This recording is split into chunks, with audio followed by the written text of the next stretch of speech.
Will the prosecutor be prepared to discuss your case at the first court date after you've been charged with a DUI? The answer is it can vary depending on the court and the prosecutor.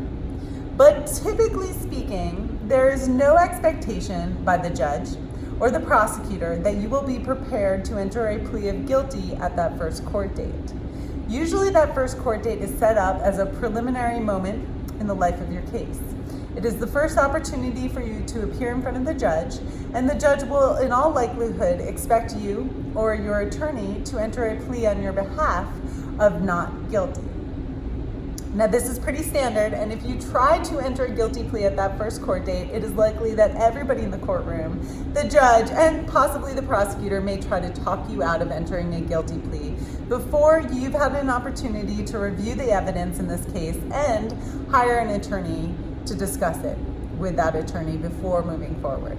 So at that first court date, don't be surprised if the prosecutor is not prepared to offer you a meaningful offer on the charge. They often will not have the full police report. If there is a blood test, they will often not have that blood test result yet.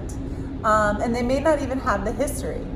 In fact, in many courts, the only thing they know at that first court date is that you've been charged with DUI, and if they're lucky, somebody from their office has pulled a criminal history, so they will know whether or not this is your first DUI.